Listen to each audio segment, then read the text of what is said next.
Evening, folks, and welcome back to another episode of South of the Cheddar Curtain. As always, it's your boy Devin Hyde, sitting across the table from the man, the myth, the legend, Mr. Lucas Mueller. Want to say hi to the folks, Luke? Hello, folks. Well, I know that we're all happy that football is back. You know, it was great to see the boys in the green and the yellow. A little surprised we had the home uniforms out against the Eagles, right? Yeah, a little surprised. The Eagles decided to go with black and white, which was interesting, and that is because the that stadium we played in, right? Their main soccer team there is the Corinthians, who wear black and white. What was up with this whole not being able to wear green thing, by That's the way? because the Corinthians' biggest rival wears green. Oh. So you are not allowed to wear the color green in that stadium when a Corinthians game is playing. I see. Well, it was nice to see us that we were actually wearing green, and just nice to see the iconic colors back. Our boys, we did fall to the Eagles. Unfortunately, another disappointing week one that we have to recap here on our show. 34-29 to the Eagles, and then, of course, the big news is the Jordan Love injury. But as always, I think we should start with I think and I know. Absolutely. I know that before on this show, I have said that I wouldn't call myself superstitious. I would say that I'm a little stitious, but now I'm going to go all the way to the realm of calling myself superstitious. And let me explain, folks. The one Packer media producer, podcaster, YouTuber, whatever you want to call it, that I listen to pretty religiously is Andy Herman. I think outside of us, he's pretty much the best in the business. I would agree with that. And I was listening to his pregame show on Friday. And as always, Andy goes very much so in the weeds, more than we do, honestly. He might even put us to shame in certain things. And Mr. Herman was talking about who he predicted for the decisions about active versus inactive. Mm-hmm. Right? If you remember going in, we weren't sure about Marshawn Lloyd or what's his face? Why am I blanking? The other, Emmanuel Wilson. Yeah. Thank you, Lucas. Emmanuel Wilson. Mr. Volleyball himself. You know, that decision, or like really, really in the corner ones like Kitana Oladapo versus Brenton Cox, but those Right. type of decisions. And then he brought up, would we have Malik Willis activated or Sean Clifford in case something happened to Jordan? And I understand, especially when this man, Andy Herman, puts on a podcast every single day of the year, 365. I give him all the credit in the world, and he does it by himself most of the time. He is phenomenal at what he does. But you brought that one up, and I didn't like it. And I felt uneasy all day. And my wonderful girlfriend, Molly, and I, we went up to a bar right in the Cheddar Curtain in Wisconsin itself to make sure we could watch it. Wonderful. And we parked the car, and we walked in, and I just felt uneasy. I felt uneasy about him bringing it up. I felt like it was a little bit of a jinx, and lo and behold, here we are. Here we are, which is not a good place to be. Obviously, we can get into it a little bit later, but we got some good news, but we will be seeing a little bit more Malik Willis, it sounds like, over the next week or several. And we'll get into a little bit more about Malik Willis for all of you who weren't paying attention to Liberty University a couple years ago. We're going to get deep into Malik for sure. Devin's trying to buy a jersey. Please don't. If you're just trying to burn like $120, you have my Venmo. Just send it on over. It's about like $150 probably the taxes, but That's true. So do I have to tax you too or no? I'll just do it for $120. You can just hand me that in cash. That'd be fine. All right, fair. I think it should be an I know, but I'm surprised, so I'm going to make it an I think. Oh, We have a new tight end one, right? This is kind of a weird situation here. that mother Tucker. Tucker Kraft, I definitely thought we had tight end 1 and 1A, you know? Yeah. They'd more or less split the snaps, with Musgrave probably having a couple more than Tucker. But Tucker Kraft, 64 snaps. Luke Musgrave, 17. Nobody saw that coming. Nobody. And I think part of that is I just expected more 2 tight end sets, probably. Mm-hmm. You know, maybe something more like 40-30 or 50-25, something. Right, but that's pretty lopsided, and you know Tucker Kraft didn't do a ton. I mean, 2 catches, 37 yards, long at 29, which is great. Yeah, he showed some jets on that though. He did, he absolutely did. But I just did not see that coming. You know, that was a very interesting move. I think as the weeks go on, we'll see more and more of Luke Musgrave, but especially Tucker Kraft being the one of the 2 coming off injury. He was injured basically twice this offseason. He was another person that Andy Herman asked, is this going to be active or not? Because I believe he was questionable for most of the week. With his back, yeah. Yeah. That was coming off, a torn pec, I think, over the offseason. And especially with the back, let's just pause there for a moment. Not only, was it that he got more snaps, the percent of how much more he got than Luke Musgrave, especially with the back, was pretty astounding. Yeah, it was a little wild, honestly. He was in 96% of our offensive snaps. And we didn't go that much 12, so it was him. It was him by himself. I love both players. I think both can be exceptional tight ends in this league. But apparently we're riding with Tucker a little bit here. I mean, I know that Luke Musgrave was hurt for a lot of the year last year, unfortunately. Also had some stumbling problems, as we're all aware of. He did. Tucker Kraft looked phenomenal second half of last season. He really molded himself into a starting caliber NFL tight end. Agreed. After a bit of a slow start in preseason. But yeah, I was surprised as well, especially in this game. I mean, we knew it was going to be a track meet with the Eagles, and just having the vertical threat that Luke Musgrave is, being able to threaten the middle of the defense with his verticality and speed. A little surprised, but we're just going to see how that progresses going forward. I didn't hate it because I'm also a really big Tucker Kraft fan. I was also just surprised. Yeah, I think surprise is the right word for it. Now, maybe it's a little opponent dependent on how often we go to two tight end sets and all that kind of stuff. But yeah, definitely interesting outcome. So I think that if Dick Vermeil were the coach of the Green Bay Packers, he would be standing up on Monday's press conference and say that we will rally around Malik Willis and we will play good football. And I was thinking about Malik Willis, who's, coming in as the Packers backup that not a lot of people have a whole lot of faith in, right? Correct. After being a third-round pick, things didn't go well in Tennessee, which, by the way, as we'll get into, Mike Vrabel, a defensive head coach, hated him. And that's not it was not a great environment for him there. No, and we've seen from the Tua Tagovailoa interviews about Brian Flores, his old head coach, how much that damaged him, and look how much better Tua's playing after that. But I believe in Malik Willis. Okay. And in times of adversity, you need people who believe in you. You need people who say, I got your back. So Molly, my girlfriend, has been, poking me for a few weeks now saying, hey, Devin, for your birthday and for Christmas, you're going to go to a Packer game. You should pick which one. So God damn it, Malik, I'm going to be there on Sunday. And I got you, buddy. I'm going to be there for you. Oh, my God. I purposely was not going to tell you until now just to see your reaction. That's phenomenal. I mean, props to you, man. I would have probably picked the Texans game, honestly. But Malik needs me. He definitely needs a fan. It's going to be you and his mama there.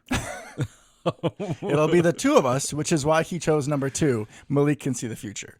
There you go. Wow, that's a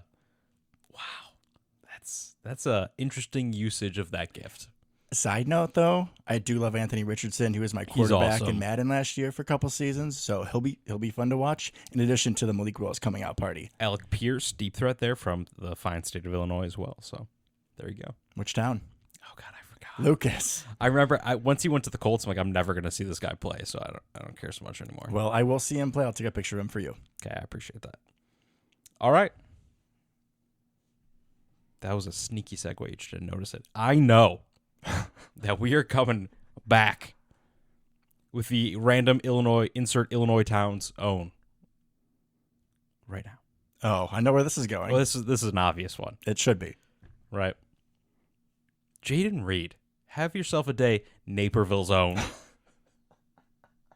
Technically, his Wikipedia page says Chicago, but he went to Naperville Central, so we're calling him Naperville. He's been Naperville's own since we He's drafted 100%, him. he's 100% Naperville. What a day. What a day for the young man, and should have been better.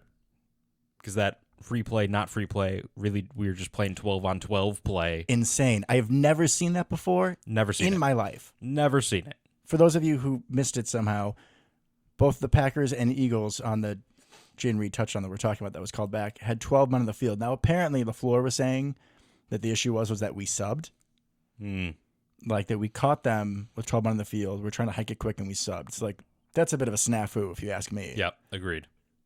But yeah, Jaden Reed, man. I mean, buddy, we have always wanted a jitterbug, and I know you're going to say it was Randall Cobb, but like Jaden Reed, He's got the juice. You give that man the ball, and just good things are going to happen. Phenomenal. Here's his stat line without that touchdown, right? 4 catches, 138 yards, 1 touchdown, long of 70. But 1 rush, 33 yards, 1 touchdown, long of 33. I was going to say, but honestly, just as if not more impressive, The run. was the end around. Yeah, that was phenomenal. That should also give you faith in the Packers going forward, because if we can get Jaden Reed on jet reverses or jet sweeps or just fake it to him and have defenses being so scared of him, like, he is a playmaker. You know who I always loved in the 2010s? And this comparison is deep from my heart. You're not going to love it because this dude was never as good in the receiving game. Can Jaden Reed be a better Percy Harvin? I was just thinking Percy Harvin. I mean, that's an interesting choice. I still think he's Antonio Brown, right? That was my comp coming out of college. Okay. Which I am feeling pretty good about right now. Before he went crazy, obviously. Vontaze Burfict is out of the league, correct? He is, yeah. So Okay. we're safe. We're safe. As far as little receiver playing bigger than he should. But yeah, no, I think a Percy Harvin just kind of a multifaceted weapon. I see where you're going with that. And Randall Cobb was a poor man's Percy Harvin, so yeah, I get it. Beautiful to see just how this young man has progressed. It seems like he adds a little something new to his game as the weeks and months have gone by. Like, I mean, there were definitely some games that he took over last year, and it was great to see week 1 when not a lot of our other guys had great games that Jaden Reed was like, I got you, boys. I'm here. I'm stepping up. We here. We good. I'm stepping up. All right. Offense, defense, where you want to go? Let's start with special teams. Special teams? Plot twist. Yeah, didn't see that coming. No. Can we just pause for a quick moment? Okay. And just like general asterisks for this game? 'Cause Yeah. We'll be I mentioning think it, I'm sure, It's smart. Go ahead. on offense and defense. This was an NFL game. This was important. This was against very high competition. You have week 1 rust, which is a part of it, but also that field is absolute dog shit. People were ice skating out there. Yeah. Lots of missed tackles, slipped, people falling, which benefited both teams It did. at times, I felt like more so I saw our guys having difficulties with it. especially as the game went on. Yeah. So I feel like some of my takes are going to be a little more subdued because it was just playing in like an alternate surface, which I know you can talk about like rain games and snow games that happens, but like this almost feels worse than that. I was surprised there weren't much more injuries. You saw Jordan Love throwing off weird platforms. You saw our defensive backs, which tackling can be an issue, but slipping and sliding, like they're in a slip and slide. I just want to make sure that we have that out there for the people. And I think something to note, not only was the field weird, as far as conditions go, because apparently the grass is the same thing that both us and the Eagles play on, which is interesting. And apparently both of our staffs went out there and approved it. And I mean, like, what are you going to do? Say no, and then the game is canceled? Or you go somewhere else? I think the part of the problem here may be that it's winter in Brazil. Humidity's weird. So it was cool-ish with high humidity, made it a very slick surface. Conditions you don't necessarily see here because the temperature, anyways, gets into some weather and whatnot. But the point being, made the surface slick, which was no bueno for anybody involved. The other part of that is we were playing in Brazil. That's weird, right? Whenever we go to London, I understand that the time zones are way, way different in these two circumstances, right? But you kind of throw out what happens at the London games, Germany games to a certain extent, right? Jet lag and whatnot. Yeah, it's weird. Still a really long flight to Brazil, right? So take everything we say, and we definitely did, with a grain of salt a little bit. Like week 1, didn't play a lot of starters in the preseason, right? Knocking off the rust, weird surface. We played in Brazil. A lot of weird stuff going into this game. Now, doesn't excuse the loss. No, sir. Right? It's still a loss on our schedule. It's not like we get to put an asterisk next to this one at the end of the year, right? When we're hunting for the playoffs, hopefully. It still matters, especially because it was against an NFC opponent. But some of this may be a little bit more excusable than I would think in another couple weeks. Totally agreed. All right, off the tangent, back to special teams. Special teams. Well, first, kickoff rules. What'd you think? Fine. I don't know. I want to see the statistics afterwards about how many of them were touchbacks. I think it was a little funny that the first kick return for a touchdown in the league was DJ Dallas, who's been like a third running back his whole career. Yeah, that was weird. But I think running backs will do well in this.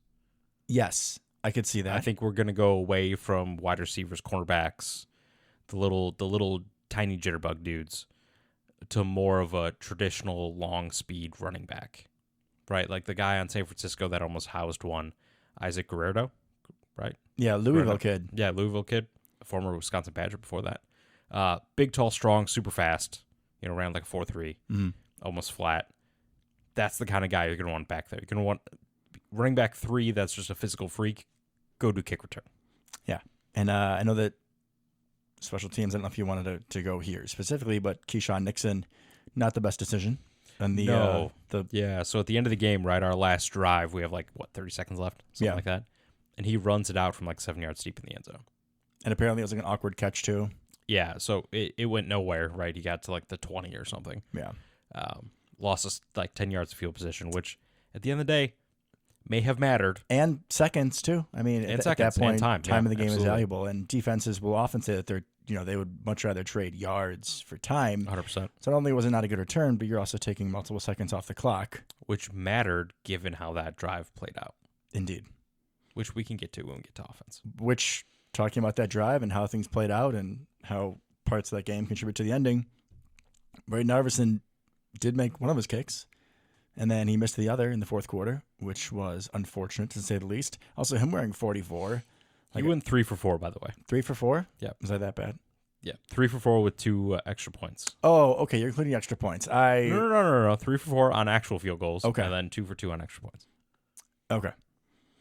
So, I mean, fine. His long was 31, so Yeah. What was the one he missed? 40-something? 40-something. 50? I am so sorry. Low 50s?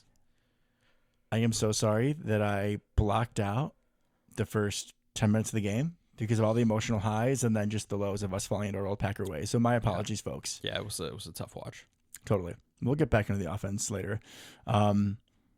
It sucked that it was the second game in a row going back to the 49ers where we needed a kick in the fourth quarter and our kicker missed. But honestly, a little bit of me was just waiting for it because, we had 3 kickers in camp and we kept none of them. Not a good sign. And then we pick up this random dude who I like his mentality. He talks about that pressure is a privilege. I thought that was really well said. And I was like, shit, I should keep that in mind at work when I'm stressing. Put it on a t-shirt or something. You really should. Or on a poster, Yeah. That's a good one. But I would have liked you to make that kick, kid. Yeah, that was a little tough. And I will say one thing I do like about him is his kicks are far less nerve-wracking than Anders were. And so the short ones that are gimmies go down the middle. I appreciate that because Anders was kind of you just hoped it went in there somewhere because it felt like it never went down the middle. With Anders, it was like you're playing Madden with that kicking meter goes back and forth and you close your eyes and hit the button. And even though he wasn't that bad over the course of the year, right, percentage-wise, compared to what we're used to. 80. Yeah, it was 81.8 or something like that. But it felt like all of them just barely made it. Oh, yeah. You were holding your breath for sure with Anders. I completely agree with that take. But at least Narveson, Narvdog, as I've started to call him, at least the gimmies looked like gimmies. That's an improvement for me. What's not an improvement is the jersey number. 44. I wore that as a fullback in high school one year. That's kind of where I feel like that number should stay. So Henry Pearson was 44. Yeah, that's a fullback number. Who I kind of feel like should be on the roster right now. But even if you're a linebacker or a safety, or a corner, that's a rough one. That should stick to fullbacks. Yeah, if you're a tight end, unless you're Spencer Haven, that's close to 47. That's it. It's a fullback number. 100%. What other thoughts on special teams did you have? Well, I think just that Daniel Whelan looked great. Always. His numbers don't look great, but that's okay. Not a huge deal there. He got one inside the 20, which is good. I think it was a 12 to the 12-yard line, something like that. So I'm not worried about that. I think I'm really curious going forward what that kickoff rule is going to look like. The numbers, at least through the preseason and then into the beginning of the season, we're going to see too many touchbacks. The rule is not working like they wanted it to work. So the vast majority of week 1 were touchbacks. The vast majority. right? People would rather kick it out the back of the end zone than have to deal with the return because it only comes out to the 30. Kind of last minute, they switched from the 35 to the 30. I think if they actually want more returns, it's going to have to at least be the 35, maybe the 40. Or you just back the kicker up and make it harder to kick it out the back of the end zone. I think that's the answer. Yeah, I think that's probably is back them up 10 yards and, every kick will naturally fall within the zone for the most part. Which I feel like they made this change for player safety, but also for the excitement of the game. Like we saw some nice returns and like reverses in the XFL, which was nice to see. And it was, I think Matt LaFleur, one of the guys brought it up, that it was a little disappointing that, there wasn't something more special on the Keyshawn last return, right? Like it seemed like he was told to take it out no matter what. And do you have a fake reverse? Do you have, something a little spruced up? Just something. If you were going to make that decision, to have him bring it out. Pull out a special. Do something. Do one of the ones where you, throw it across the field or something. Right? Yeah. Where's Frank Wycheck when you need him, right? Or Kevin Dyson. I don't care. That was a tough one. Too far? Too far. The Music City Miracle, for anybody who doesn't know. But I think... Oh, I was just thinking about you, Music City Miracle, Doug Flutie, but it was Rob Johnson who played that game. It was. Honestly, if it was Doug Flutie, the game would have been close. Correct. Wouldn't have even been an issue. But LaFleur, I believe, has come out and said he was not told to do that. It was a miscommunication. So then he was told to do that. That wasn't the plan to tell him to do that. Well, the plan was for him to not bring the ball out. Correct. Yeah. Oh, so he misheard. Okay. He missed the message somehow. It felt like LaFleur was kind of falling on the sword for Keyshawn there. That was nice of you, Matt. Thank you. Yeah, because I find it very hard to believe no one told him, hey, don't do this.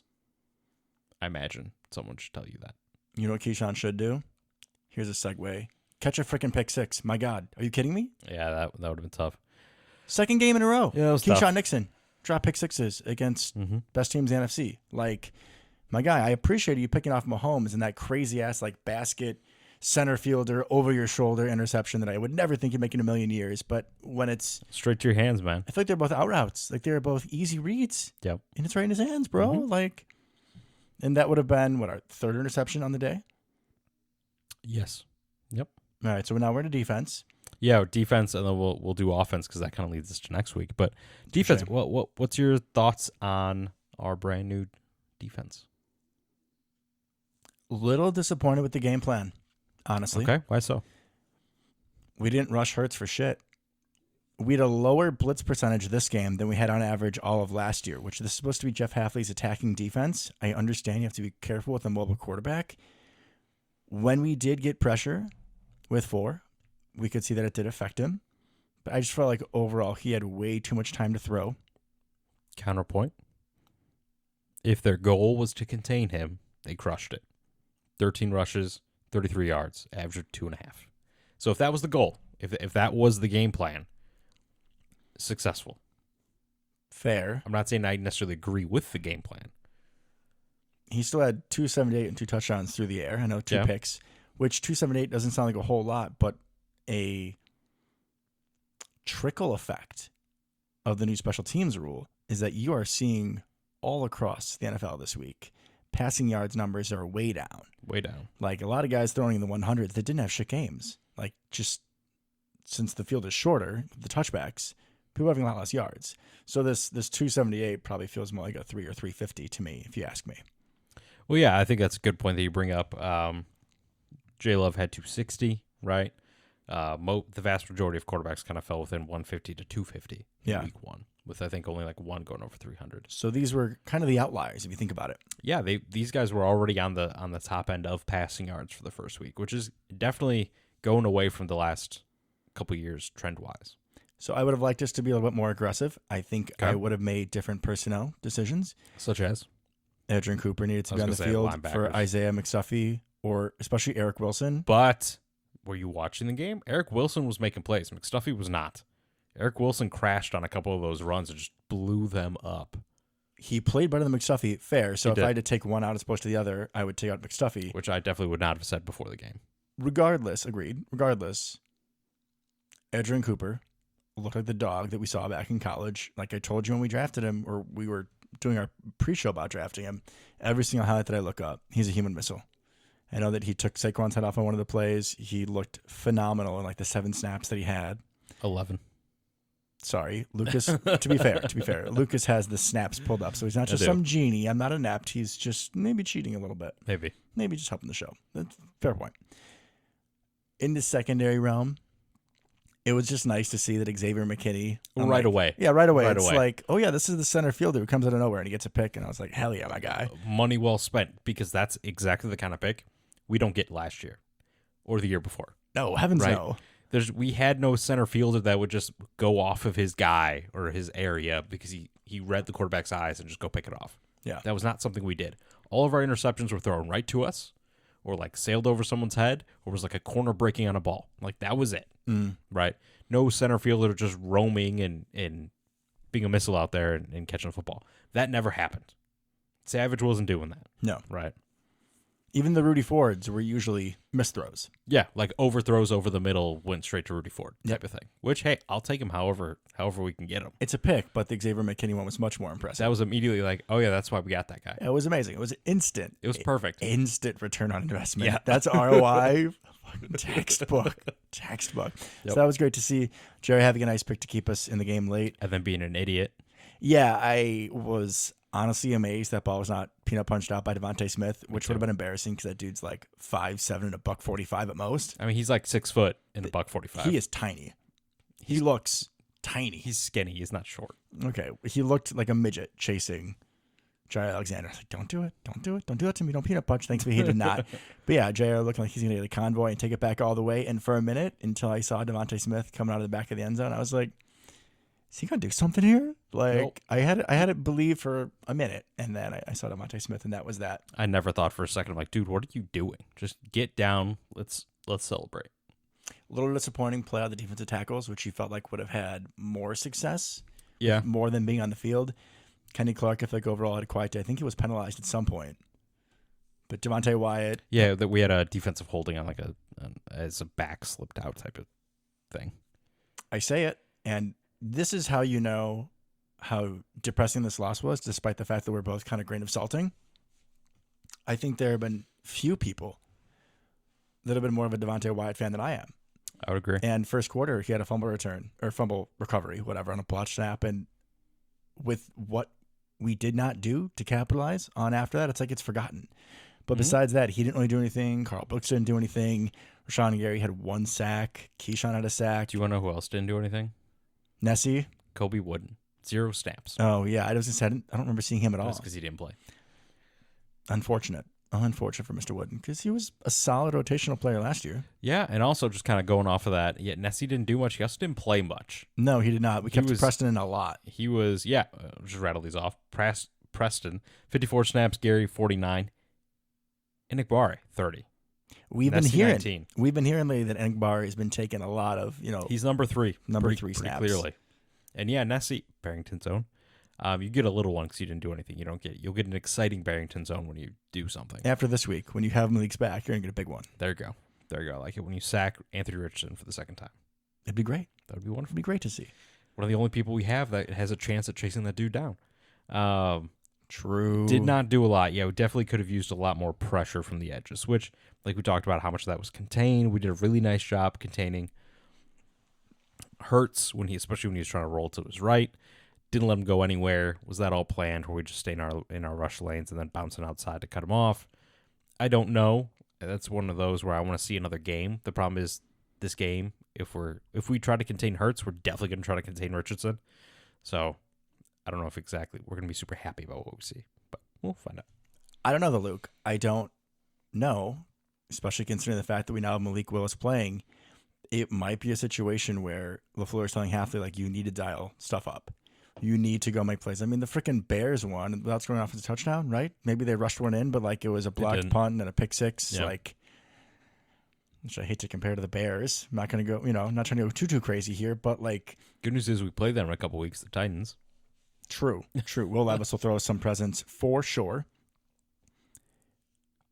And while I appreciate the comparison, I mean, Anthony Richardson is definitely the dual threat quarterback freak who has the potential, the upside, to be a Jalen Hurts or be a Lamar Jackson, right? The man has a cannon and he can wheel and deal. The man can run and scramble. I'm hoping that we're much more aggressive because we need to be. We need to get some turnovers. Agreed. Agreed. And we'll get into that a little bit more. Because I have some stuff to say about the Colts. But yeah, defensively, outside of that, I think Bullard had a nice game. Oh, my overall. God. Javon Bullard killing your boy, A.J. Brown? When he just destroyed A.J. Brown, that was phenomenal. Also, the size difference between those two makes that even better. 40 pounds? Yeah, because Javon Bullard's what, like 5'11", 185, 190, something like that. And then, A.J. Brown's like 6'2", 230, 220. And in that collision, when he hit sticks him, if they both would have fallen over, it still would have been impressive. But the fact that he just like gives him the shoulder and stands up and he's like, he just stares him down the whole time. I'm good. And for anybody who didn't catch it, this didn't affect the play at all. A.J. Brown just came over thinking he was going to punk him and just lay him out on a run play that was nowhere near those two. Javon Bullard had none of it. Just gave him a little forearm and knocked him down. Where did Javon Bullard go to school? Georgia. Oh, so that makes sense why he's a dog. I mean, we got we got Devontae Wyatt. We got some others that are a little more questionable in the dog department. But And I'm going to say, out of now the 3 levels of dog that we have between Devontae Wyatt, Quay Walker, and Javon Bullard, he is the doggest. I would say easily the best rookie debut out of any of the 3. I'd agree. He led the team in tackles, which isn't great, but and on one of the Saquon runs, like he was off to the races, and Javon Bullard was the only person who had a chance. And there was a blocker. And Javon said, "I got it." Right. Do we remember what he said when he was drafted? What did he say, Devin? I'm an effing Packer. He did. He was and very that is excited. Music to my ears. And I mean, he has definitely shown that he's appreciated his opportunities. And I know you told me to get an Arvidsson jersey. I'm not thinking Malik Willis, but I would be lying if I didn't say Javon Bullard would be a good one. Really in my head right now. That'd be a really good one. X is up there too. A little surprised we didn't see any Evan Williams, but really I don't have a ton of complaints about that because I think the secondary did fine outside of Jair, kind of blowing that coverage on A.J. Brown. And where are you going to put him? I mean, I feel like McDuffie was out there for a couple of nickel snaps. I mean, you'd probably put him at Bullard, spot on Bullard in the slot, and take Nixon out. I'd be okay with that. Or putting Evan Williams in at like linebacker next to Quay. Yeah. But honestly, at some point, that should be Edgerrin Cooper. So, yeah, where you find a spot for Evan Williams is a little tricky, but I think that's a good problem to have. And good news is LaFleur did say they were going to be working Edgerrin Cooper in more this week. Yeah, he needs to be in more. Because he had that one play where he flashed. There was a little like wide receiver screen to the right, and Edgerrin Cooper kind of came off and just out of nowhere knocked the ball down. It felt like he just teleported from like 15 yards away. It was beautiful. I think that leads me to a point about the defense is that what we did with the outside linebackers was kind of interesting. Right? Normally there's a Mike, a Will, and a Sam, right? And you got the strong side of being the Sam and the Will being the weak side. And we didn't really play it like that, which is kind of cool. The Mike is the Mike, right? Quay is Quay. Mm-hmm. And the other two were just outside backers. You're going to send them sometimes. They're going to drop into coverage sometimes. But they didn't really have any different responsibilities. They weren't really switching sides according to the strength of the offensive formation. So that was pretty cool. Honestly, I was curious how we were going to do that. We did play with more 3 linebackers than I expected. Honestly, I expected it to barely happen at all, but it was something like a third of our snaps, something like that we played in base. So that was cool, especially against a team that can run the ball. I think we're probably going to do the same thing next week as well. But I liked seeing the base personnel. I like the idea of the 4 down linemen and 3 Wasn't linebackers. It weird seeing it? It's been a long time. It was. I mean, like Aaron Campman, I was going to say this was back in the days, like when we were kids. Yeah. I mean, when did we hire? What was it? Dom Capers that switched us in like 07, 08, something like that. Yeah. It was cool to see a little throwback. It would be much cooler to see when Cooper's one of those linebackers as opposed to either of the other two. Yeah, I know that Eric Wilson had a good game. I would say overall McStuffie is better than Eric Wilson so far, right? Over the I would think so. The 10 years of their career as Green Bay Packers. But yeah, even just putting him in instead, maybe see a little Hopper this week. That'd be cool too. I feel like that's going to be your most athletic trio that you can come up with. Now, Hopper does look a little bit lost in coverage, but I guess if you're going 3 linebackers anyways, you're more expecting a run formation. I think if you put those 3 out, Hopper, Quay, and Edge, I mean, that's got to be the most athletic linebacker combo in the league, right? Like, it has to be. At least speed. That's crazy. Yeah. I mean, in the past, I would say San Francisco, but they got Devondre Campbell, so we know that's not the case anymore.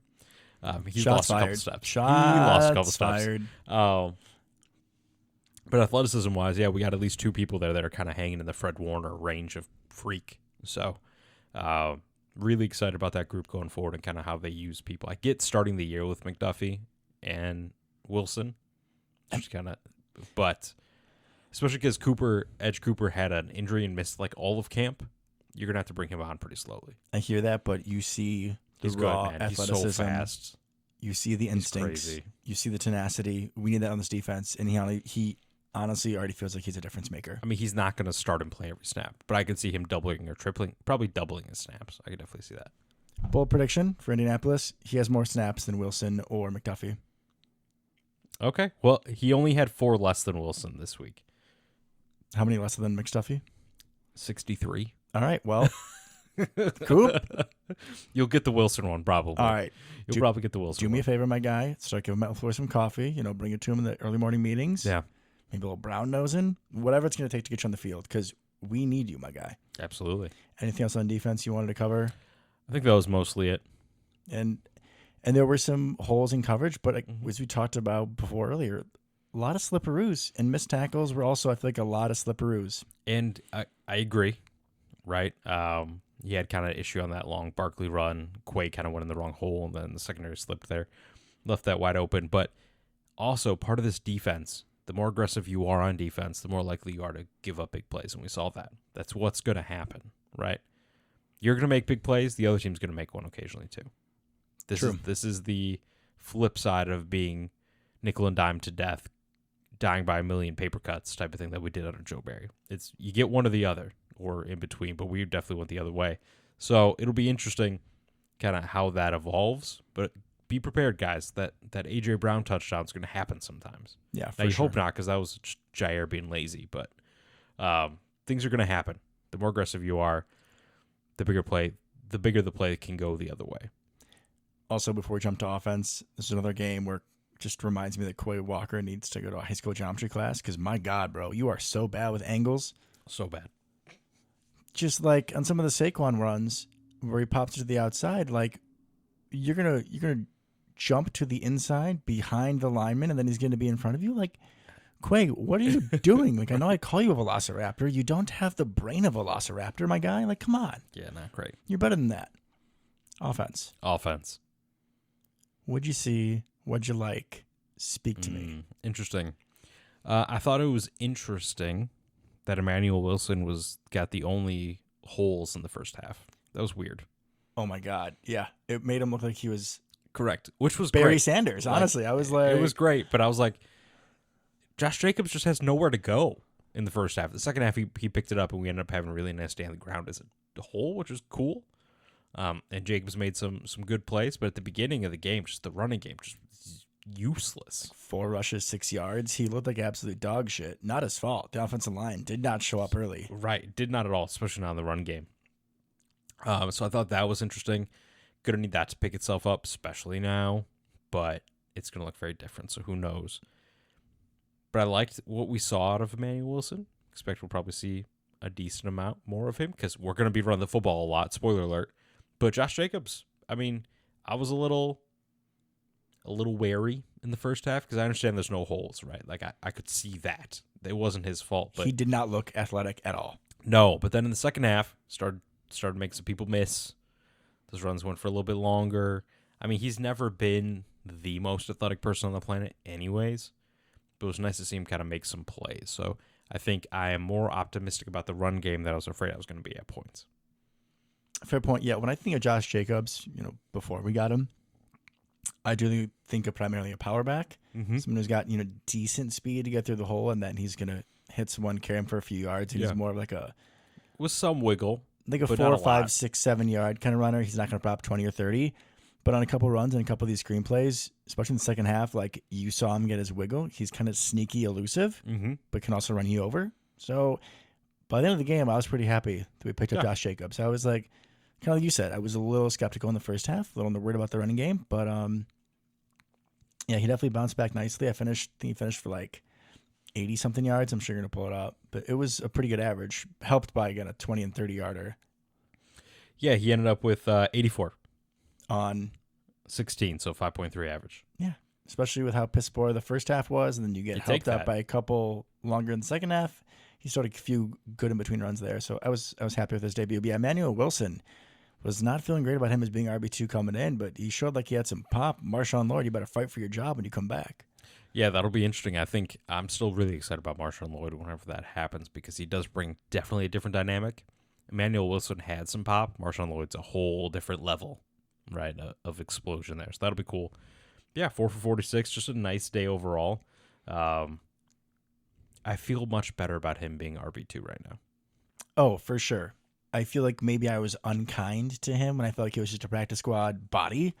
But no, he's got some pop. I mean, if for whatever reason we were to let him go halfway through the season, someone would pick him up and he'd be like in a consistent RB rotation for sure. I completely agree. What about the pass catchers? Anything interesting? Dontavian. Yeah. What the hell, man? Yeah, that was tough. Where are your hands, Wicker Man? I think on one of them he was a little slippity-doo, but yeah, he fell down on one of them. 2 catches or 2 drops, my guy? 0 catches? Yeah. That ain't the Wicker Man. He was not Devontavian. No. On Friday. He was not. He was, why the hell are we drafting this slow guy who apparently can't catch? No, I know that he's going to make up for it next week, but that was a little sad to see. It was. Cool to see Christian Watson score on something other than a deep over or a deep go. Christian Watson running a slant. Never saw MVS run a slant for a touchdown. That was pretty cool. That was growth right there. That was growth. That was him using that frame, right? Because with him, it's not just about... He's got a big body. You're not just tall and lanky. You got a little muscle there, son. Yep. So good for you, Mr. Watson. Him and his equal hamstrings are figuring it out together. Knocking on wood, he stays healthy. We already talked about Jaden Reed, of course. Romeo Dobbs, a little more of a quiet day, but man, just solid. Like you didn't really notice him a ton, right? Mm-hmm. And then you're like, oh, 7 targets, 4 catches, 50 yards. That's a good day. it was fine. I'm guessing he was number 2. He was receiving? 1 in targets, 2 in yards. Yeah. I feel like that's kind of going to be where he's at all year, right? 4 catches, 50 yards. Like that feels about right. He'll go up and he'll go down, but I feel like he's probably going to be the steadiest, most consistent of our group. Because I think people are going to start game planning for Jaden Reed a little bit more.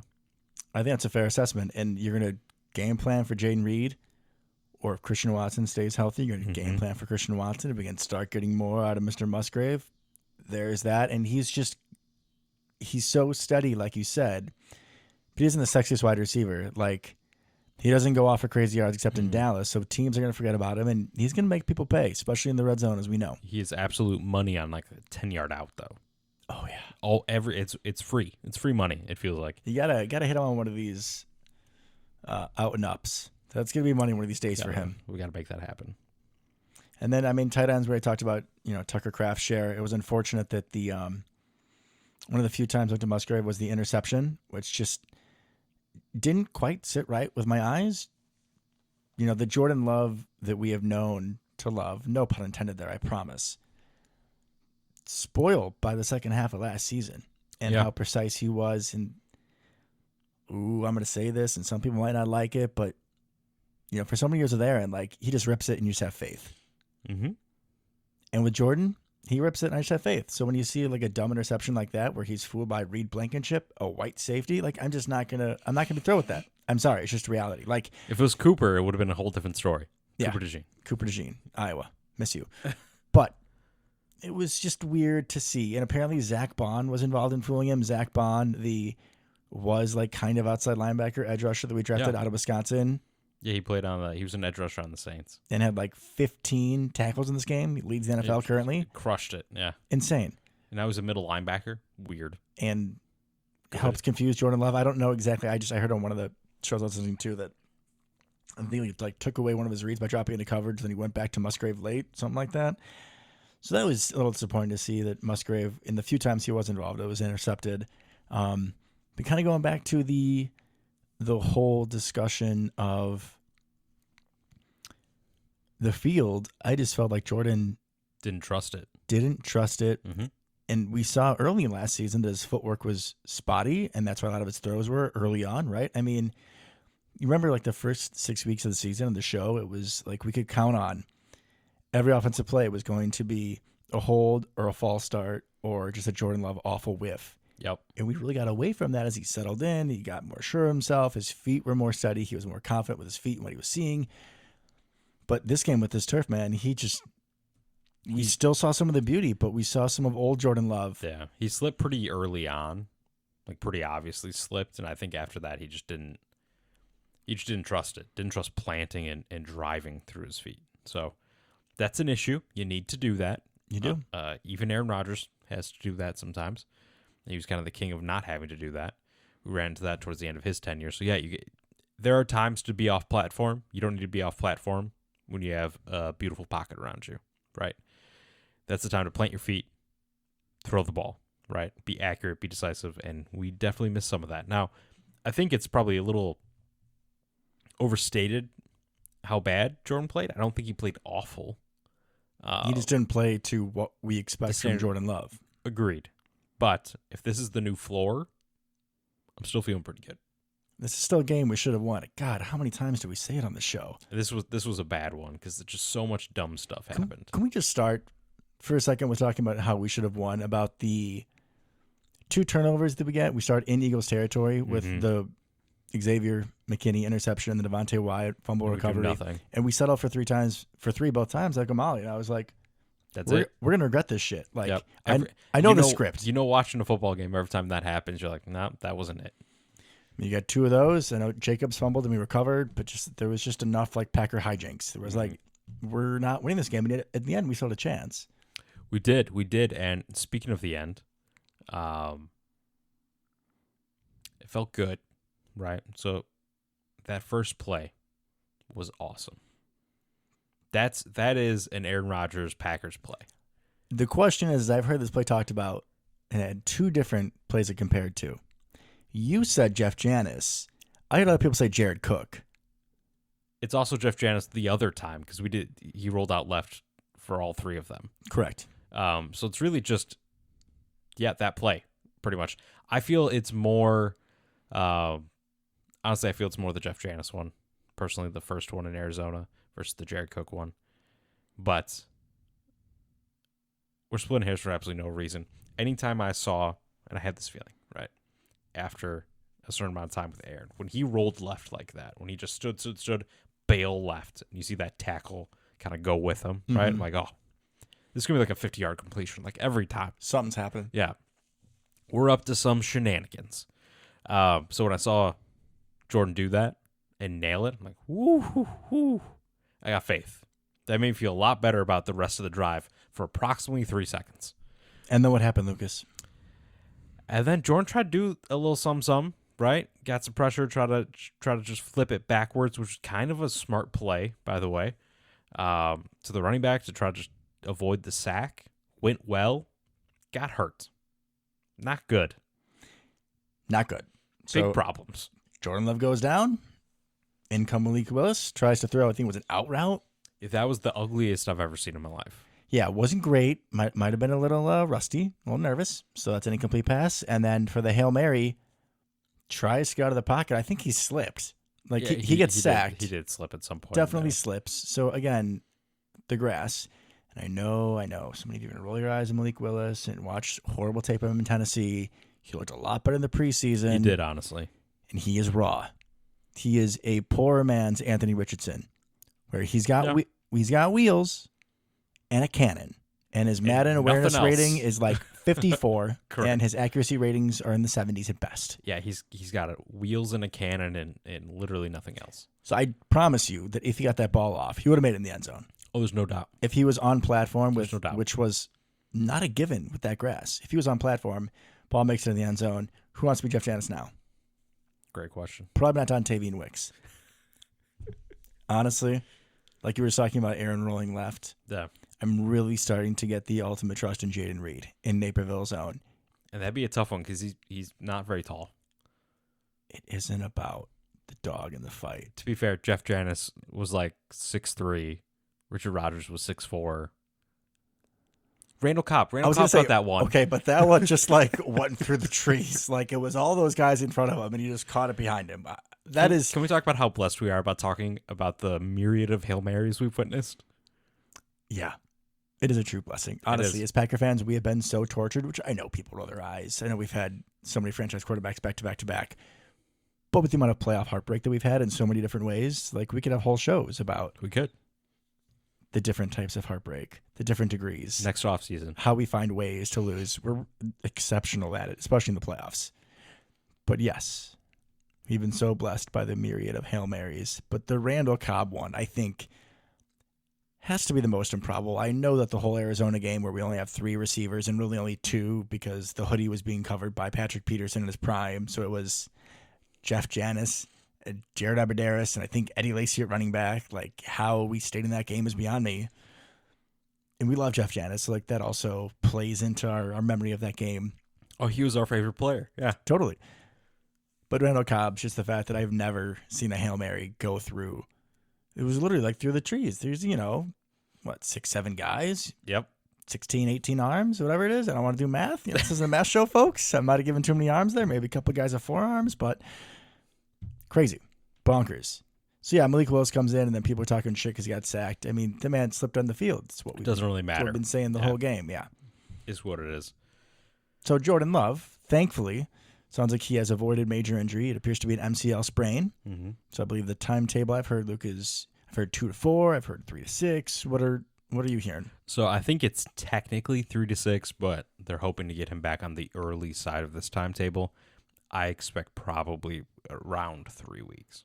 So let's talk about our next few However, games. Oh, okay. LaFleur did, I think this is just some gamesmanship. He did mention if Jordan can't go, Malik is going to start with Clifford being the backup.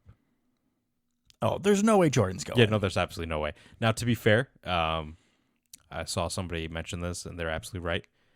Brett played with way worse than this.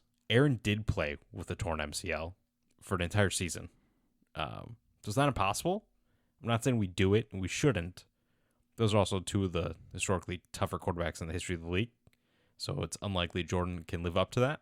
And while that's gutsy, that's also pretty dumb. One of the things that LaFleur said in that exact same press conference was we are not going to put him in a position where he can hurt himself because every single member of Packer Nation, me, you, Herman, Nagler, every fan across the board. They're putting us with them. I hope that on their good days, they feel like they can put themselves with us. Love it. That is the real question. Everyone's sitting there holding their breath because is the season over? Right. Even if and when Malik comes out and does a little Matt Flynn, because I will be there. And he'll do something for me. I have no doubt. There's no way in hell we do anything in the playoffs. We don't have Jordan Love. No. There's just absolutely not. Absolutely not. The season is lost. And unfortunately, I'm not going to say the guys would, wave the white flag and not go hard. But, what It's happens. different. Yeah. When the offense is not moving the ball like it should, the defense gets tired and also gets like, well, what the hell's the point in this? Because they're just going to go 3-0 when we're right back out here, right? It's kind of subliminal, but we've seen it happens. We've seen when our team gets off to slower starts and then the defense, can't hold up anymore. You are absolutely right. But now it's up to Malik Willis. And who's this guy? To captain the ship. Well, Malik Willis. A lot of people out there probably don't know who this guy is, and with good reason. I was going to say 2022 third-round draft pick, 2021, but I know 22. I know my co-host. I know that you have the whole Wikipedia bio up and ready to go, so slam it down, Lucas. Okay, well, where did he start his college career? Why you like this? This isn't Matt Flynn. I don't know. I finished at Liberty. Auburn. Oh. Okay, so he started his career at Auburn. Played in 15 games. Look at that. Not bad. Then transferred to Liberty. Which is a downgrade. Because he lost the quarterback competition to Bo Nix. Interesting, right? Yeah, Liberty, huge downgrade. But while at Liberty, he started for 2 years after sitting out a year for the transfer. Fun fact, I'm pretty sure Molly's sister was at Liberty when Malik was doing some shit. Well, that we got to get some insider info, though. Of course. We got to work on that. 2020 led Liberty to a 9-1 record with 2,200 yards, 20 touchdowns, 6 interceptions, and 944 yards on the ground, 14 touchdowns. Man can wheel and deal. Okay. His senior year went 8-5, 2,800 yards, 27 touchdowns, 12 interceptions, 878 yards on the ground, 13 touchdowns. Is there a reason why you're not mentioning his completion percentage? Because it's in the 50s? No, it's actually in the 60s, 61.1 and 62.8. They didn't have like the most NFL-ready offense. I'm sure they did not. And I'm sure they were playing a lot of insurance agents in the secondary. Yeah. We probably could have been out there for some of those opponents, if we're being honest. But that's okay. Got selected in the 3rd round by the Tennessee Titans, like you said. Some people weirdly thought he was going to go to like the Lions at 2. I heard people putting him in dumb. the 1st round that year. That was just because that was the Kenny Pickett draft. There's no quarterbacks in that draft at all. Except for Malik Willis, first time as Green Bay. That was one of the worst draft classes for quarterbacks I've ever seen. Awful. So he's played a little bit in backup duty. Has not impressed so far in Tennessee as far as his NFL time. He started 3 games his rookie year, went 1-2, 50% completion percentage, 276 yards, passing, 0 touchdowns, 3 interceptions, 123 yards on the ground. Now, most of that was his rookie year. That was all his rookie year. Under head coach Mike Vrabel. Didn't play a whole lot last year. Nope. Preseason, though, looked pretty good. Much better under Callahan. He did. Callahan's schemes are also in the LaFleur tree. So you have to have a little bit of hope coming out of there. Yeah. You're not convinced at all. I'm not convinced. So, Mini Richardson probably makes the most sense. Mini poor man's Richardson probably makes the most sense. He's a lot thicker than Lamar. Not quite the top end, but definitely a runner. Much more stoutly built, so he can probably withstand a little more pounding than you'd expect out of some of the running quarterbacks, right? Jane Daniels, Lamar being those two. So I expect a fair amount of option with him, right? It's in the playbook. We just never run it, and when we do, Jordan never keeps it. A lot of rollouts, I'm sure. A lot of rollouts, simplify it, cut the field in half. Probably not going to throw deep very often. Bubble screens, et cetera, et cetera. But you're right. His last preseason game against the Saints, he did play deep into the second half, so against insurance brokers at this point. But he looked better, right? Way better. He had a nice one. He dropped in the bucket down the right sideline for a touchdown. Made some good reads in some option plays. Footwork is looking a little bit better. And if I may, this might sound like a really stupid point, but I think if we're trying to be glass half full and believe in Malik, which I don't know if you've noticed, but I am. Do you trust Matt LaFleur? Yeah. I trust Matt LaFleur. Why did he trade for Malik Willis?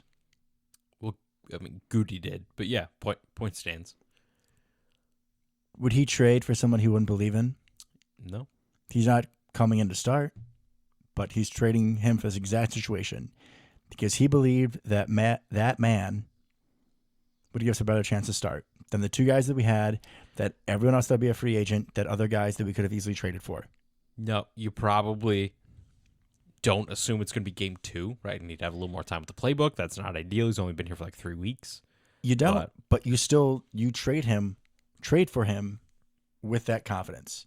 And also knowing that he has a very limited skill set. And LaFleur believing in himself, thinking that, I can figure out what to do with this guy. All right. Yeah, no, I agree. It'll be very interesting going forward. Our offense is going to look very different, right? Can we pause for a second? I don't know how far back the tree goes. I don't know when Little Shanahan started working for his dad in Washington, but was he there for RG3? Obviously, Malik is not that dude. Oh, man. But, I mean, it's, again, the dual threat quarterback. Give him easy reads. Like you said, half the field, read option, bubble screens, jet motions. LaFleur might have been there. Maybe. Yeah, I mean, that definitely could have overlapped. I would not be surprised. Yeah, that's a good point. It's a good point. And LaFleur was definitely in Tennessee when they had Marcus Mariota. Yeah. Not Ryan Tannehill, which most people don't believe, but mobile quarterback. Yeah. So he knows how to game plan for a mobile quarterback. Yeah. I'm not actually expecting him to go out and throw for 480 and 6 touchdowns. I don't believe I'm going to have that much of my super fan of backup quarterback superpower that I have. But if you think that I'm predicting us to roll over and get steamrolled, no, like absolutely not. 10-28 or something, that's bullshit. I'm not buying that for 1 second. I think we get creative. I think we figure out ways to allow Malik to use his talents to lead the offense. He might finish with 150 yards passing and 40 yards rushing, and that might be more than enough. I think those are some good benchmarks that are pretty attainable for him. Yeah, I think you're probably right. To the Colts we go? To the Colts. All right, so the biggest piece of the Colts, we already talked about their now sophomore quarterback, Mm-hmm. Anthony Richardson. Mm-hmm. He's your just prototypical freak. He's like 6'4", he can run, he's got a big arm. Definitely big play guy, kind of big play hit or miss. He's Cam Newton, but 2 inches shorter and faster. And I would say a little more sporadic. Now, granted, this is only a sophomore year, and his rookie year was cut short by injuries. But I mean, he started the year 9 for 19 last week. Bro, I was just pulling it up to show that. Come on now. I don't even have it pulled up, man. It's all up here. But 212. So he's Yeah, I big know. play. Big play. And did you see the touchdown pass to Alec Pierce? My God. He just makes it look so effortless. He 65 slipped. yards. He Yeah. slipped, and then off his back foot, 65 yards, perfect dime. Now, he's 9 of 19. Clearly, that doesn't happen every play. Mm-mm. But when he makes a good throw, it's incredible. And as I said, can wheel and deal. 6 rushes, 56 yards. That ain't nothing to poo-poo at all, man. No, and you got Jonathan Taylor back there with him. Mm-hmm. That's a lot of potential in that backfield. You got those two. You got Alec Pierce as the number 1 receiver. Michael Pittman's over there too. And then just kind of role players. Ashton Doolin and Mo Alley Cox. But, I mean, it's a hell of a backfield with Richardson and Taylor, and that could be enough to give us problems. 100%. I mean, between the two of them, you could easily see 200 yards rushing if your defense is not prepared. Good news is, and I heard some of this on Pack-A-Day by Andy Herman, right? He had a guest on there talking about they're running exclusively out of the shotgun right now. Like they weren't under center at all week 1, which is good because that makes you much more predictable. You can't run quite the same option of run plays out of shotgun, obviously. Right? No, it definitely cuts down the menu. Mm-hmm. So that's good. Hopefully they remain in shotgun and make them a little bit more predictable and one-dimensional. But so much talent in that backfield. You just don't know. Either one of those players could just take over. A lot the of read game. option. A lot of read option in that A game lot. for sure. A lot. So it'll be interesting. They went toe-to-toe with the Texans, which everyone believes is a very good team, right? Mm-hmm. And if Superman Anthony Richardson shows up, we're in for a bad day. Potentially. I mean, it's really going to depend on how Jeff Hafley game plans this. I'm fascinated. That's kind of what I said. Is it going to be similar to Jalen Hurts? I definitely think this is a guy you want him to beat you with his arm. So if Anthony Richardson ends the game with 13 rushes for 35 yards, we're all going home happy. Mm-hmm. I feel. You know what might be a good idea? If only we had some like freak linebacker. Maybe we could have someone spy him. It's not like we have 2.5 of those. I was gonna say, to be fair, Edge Cooper's smaller than Anthony Richardson. I don't care. Quay's the same though. Quay's the same size. Edgerrin Cooper can still knock his head off. He's also in jersey contention. I mean, I'm in love with that man. We're gonna find out, aren't we? He's ridiculous. We are going to find out. Defensively, they got a few nice players, right? They got Kenny Moore. They got Julian Blackmon back there. You got DeForest Buckner, Yep. former 49er. Correct. That was kind of a question mark when they traded him away. I think they're missing him a little bit. I mean, he's an absolute monster. He is. Did I say Buckner or is it Armstead? I get them confused. Regardless, you got Grover Stewart next to him too. So you do have a nice defensive line for the Colts. Besides Kenny Moore the second at corner and Blackmon, secondary is a little shaky. Little iffy. We can take advantage there. Well, maybe. Malik Malik Willis, I have faith in you. I mean, they gave up a ton of yards rushing to Joe Mixon. Joe Mixon had like 36 rushes. I haven't seen that in years. And like 150 yards. Yeah, so they gashed him. Yeah. Josh Jacobs, you're better than Joe Mixon. Josh Jacobs, hopefully Marshawn Lloyd, Emmanuel Wilson, and Jaden Reed out of the slot. Let the boys feast. Why don't we see some Jaden Reed out of the shotgun this week? Like, I'm talking like next to Malik Willis. And like the Randall Cobb stuff you used to like that never worked. Never worked, but I loved it anyways. It can work. I mean, they did some Tyreek Hill in the backfield stuff in Kansas City, and that worked out pretty well. I think it works mostly when you use him as a receiver, and less so as a, let's run a draw play. But, yeah, I'm here for anything, especially going up against a bad run defense. Let's just throw everything we have at that run game. All right, predictions. I'm feeling one Javon Bullard interception. Ooh. I'm feeling a lot of 21 personnel. Okay. Dontavian Wicks doesn't drop a pass. I'm feeling a good comeback for him. Hopefully he gets thrown a pass. And I'm feeling, like I already said, Edgerrin Cooper will have more snaps than McDuffie. And Wilson. I'm saying both. I'm going to leave him that much. I mean, you definitely would have been right about one of them. 24-17, Packers win. Ooh, okay. I'm going to go Tucker Kraft, touchdown. I like it. I'm going to go Nessie, sack. Ooh. Yeah. And I'm going to go... I don't think we can score that many points. I'm going to go... big day for Narv Dog.